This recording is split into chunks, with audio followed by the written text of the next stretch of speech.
નમસ્કાર દર્શક મિત્રો, આપ જોઈ રહ્યા છો ISRPC ન્યૂઝ. હું છું વિરોચક દિનેશ કુમાર બાબરિયા કે નમસ્કાર દર્શક મિત્રો, નવા વિડીયો સાથે આપનું હાર્દિક સ્વાગત છે. ગુજરાતમાં ચાલતી કરતા પ્રથાના વિરોધમાં અને ખેડૂતો સાથે થતા અન્યાય સામે અને ખેડૂતોને પૂરતા ભાવ મળી રહે, ખાતર સમયસર મળી રહે તેના માટે આમ આદમી પાર્ટી ગુજરાતભરમાં ગામડે ગામડે કિસાન મહાપંચાયત કરી રહી છે.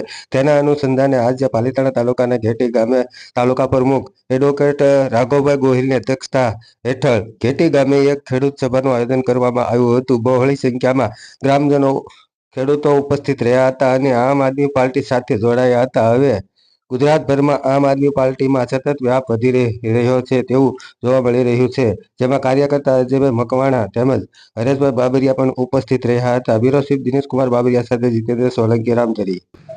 પાલિતાણા તાલુકાના ઘેટી ગામે જે આમ આદમી પાર્ટીની મિટિંગનું આયોજન કરવામાં આવ્યું છે. આજે આપની સાથે એડવોકેટ રાઘવભાઈ તાલુકા પ્રમુખ છે, એમની મુલાકાત કરી અને આજે એમને પૂછવાનું છે કે આજે શા બાબત આપની અહીંયા મિટિંગ કરવામાં આવી છે. રાઘવભાઈ, ખાસ કરીને તો આમ આદમી પાર્ટી ગુજરાત તરફથી જે કાંઈ બોટાદની અંદર કડદાકાંડ થયો અને જે ખેડૂતો સાથે ખોટા કેસો કરવામાં, લાઠીચાર્જ કરવામાં આવ્યો, એના માધ્યમ રૂપે સમસ્ત ગુજરાતની અંદર આમ આદમી પાર્ટી ખેડૂત કિસાન પંચાયતનું આયોજન કરી રહી છે. ત્યારે પાલિતાણા તાલુકાના આજે ઘેટી ગામે કિસાન પંચાયતનું આયોજન હોય અને આ સભાની અંદર ખૂબ જ બહોળી સંખ્યામાં કિસાનો આવ્યા હોય અને ખાસ કરીને તો છેલ્લા 30 વર્ષથી ગુજરાતમાં ભાજપ સરકાર હોય અને આ જગતના તાતનું ખેડૂતનું બરાબર કમોસમી વરસાદના કારણે જે નુકસાન થયું એમાં પણ એક મજાક સ્વરૂપે જ્યારે બજેટ સરકારે બહાર પાડ્યું હોય અને વિગે જ્યારે 3500 રૂપિયા જેવું બજેટ ચૂક્યું હોય, એ ખેડૂતો સાથે ખરેખર અન્યાય છે. અને ખેડૂતોને ટાઈમસર ખાતર મળતું નથી, બિયારણ મળતું નથી અને ખેડૂતો પોતાના પાક જ્યારે માર્કેટ યાર્ડમાં લઈ જાય છે ત્યારે પણ એન પ્રકારના કરદાઓ કરી, ટેક્સો રાખી ખેડૂતોને જે કાંઈ એમના હકનું છીનવવામાં આવે છે. આ સરકારને જે કાંઈ ખેડૂતો સાથે અન્યાય કરી રહી છે એમના પ્રતિસાદ રૂપે આમ આદમી દ્વારા આજે ઘેટી ગામે કિસાન મહાપંચાયતનું આયોજન હતું. અને આવતી ચૂંટણીમાં તમે કેવી લડત આપશો એ લોકોને આપ શું મેસેજ આપવા માંગો છો? ખાસ કરીને તો આમ આદમી પાર્ટી સમગ્ર ગુજરાતમાં જ્યારે ખૂબ જ લોકોનો ભરોસો જીતી રહી હોય, સમસ્ત ગુજરાતમાં ખૂબ જ બહોળી સંખ્યામાં લોકો આમ આદમી પાર્ટીમાં જોડાઈ રહ્યા હોય, ત્યારે આવનારી તાલુકા પંચાયત અને જિલ્લા પંચાયત છે, નગરપાલિકાની તમામ જે કાંઈ સ્થાનિક સ્વરાજની ચૂંટણીઓ છે, આ ચૂંટણીઓ આમ આદમી પાર્ટી પાલિતાણાની વાત કરીએ તો પાલિતાણામાં 20 સીટ ઉપર આમ આદમી પાર્ટી પોતાના ઉમેદવારો રાખી અને દાવેદારી કરવાની છે. અને સાથે સાથે 4 જેટલી જિલ્લા પંચાયતમાં પણ પાર્ટી આ વખતે ટિકિટ આપી ઉમેદવારો ઉભા રાખી અને ચૂંટણી લડવા જઈ રહી છે.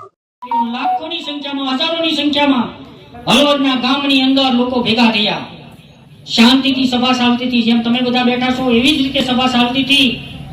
રાજુભાઈ ખેડૂતોની વેદના, ખેડૂતોના પ્રશ્નો, ખેડૂતોને જે કાંઈ શોષણ થતું હતું, ખેડૂતો પાસેથી જે કરદો લેવામાં આવતો હતો, એમના પ્રશ્નો સાંભળતા હતા.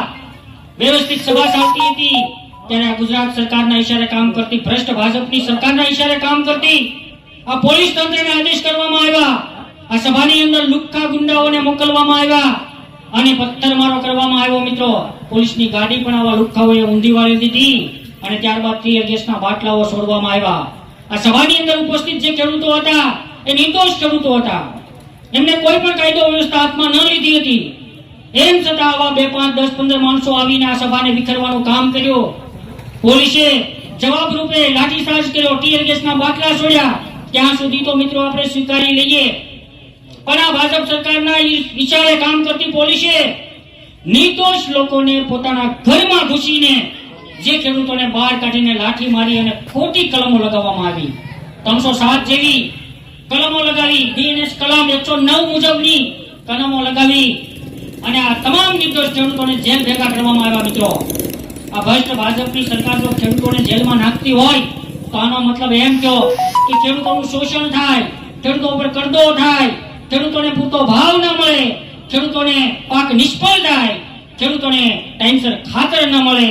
આ સરકાર 30 વર્ષથી હોય ને ખેડૂત જ્યારે મૂંઝવણીમાં હોય ત્યારે ખેડૂતને સરકાર સામે બોલવાનું નહીં બોલવાનું. મિત્રો, બોલશો તો હું આ સરકાર જેલમાં નાખી દેશે.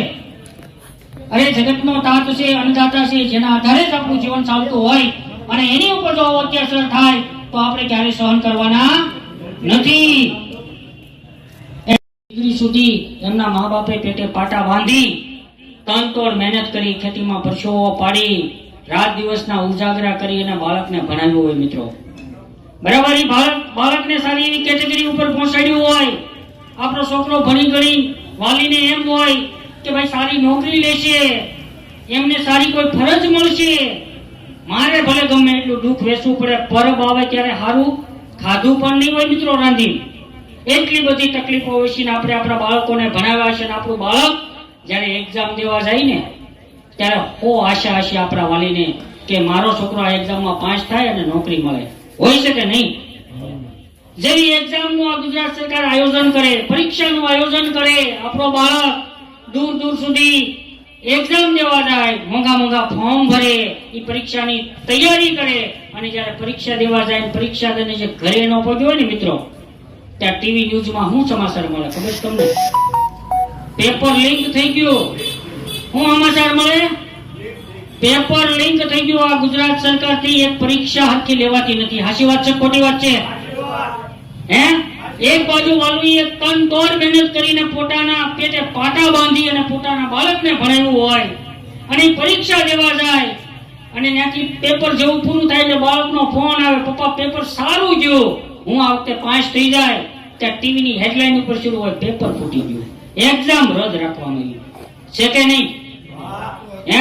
આ સરકારની એક પરીક્ષા વ્યવસ્થિત લેવાનું છે. યુવાનો સાથે અન્યાય કરે છે, આપણા બાળકો સાથે અન્યાય કરે છે.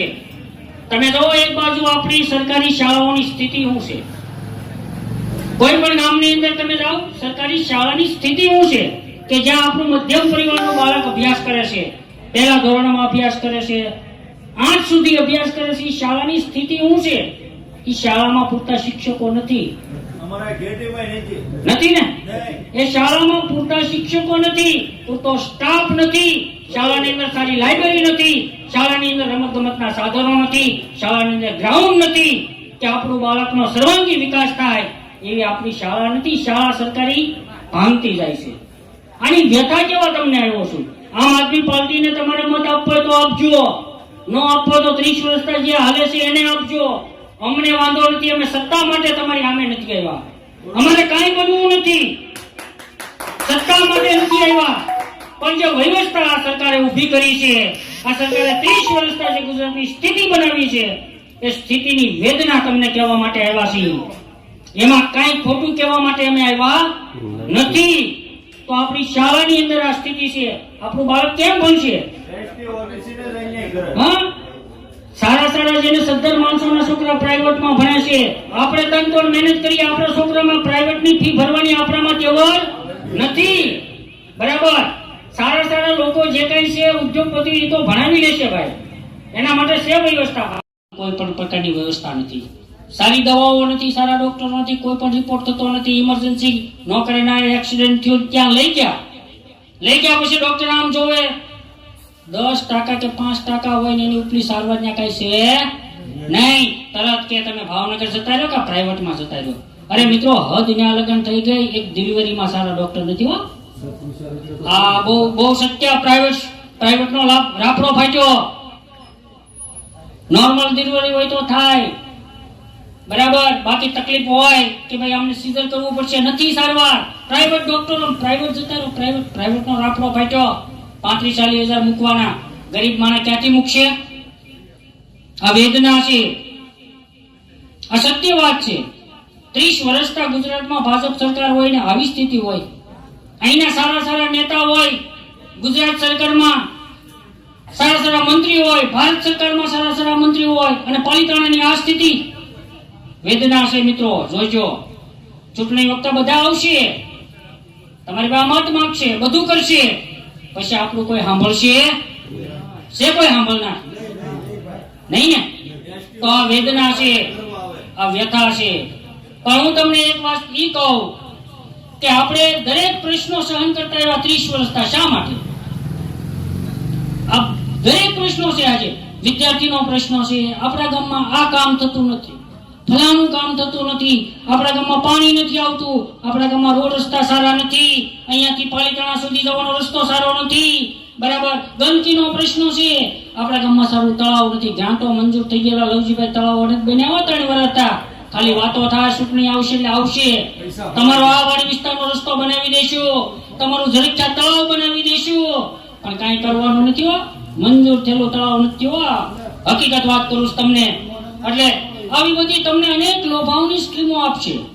અમે આમ જનતા છીએ, અમે આમ પાર્ટી છીએ. અમે અહીંયા આવ્યા તો અમારા ખર્ચે પેટ્રોલ બાળીને તમારી સામે બે વાત કરવા આવ્યા. અમારી પાસે તમને દેવા જેવું કાંઈ નથી, તમને આપવા જેવું કાંઈ નથી. સાંભળજો કાન ખોલીને. મત આપવો હોય તો આપજો, ન આપવો તો કાંઈ વાંધો નહીં. પણ અમારી પાસે તમને દેવા જેવું કાંઈ નથી.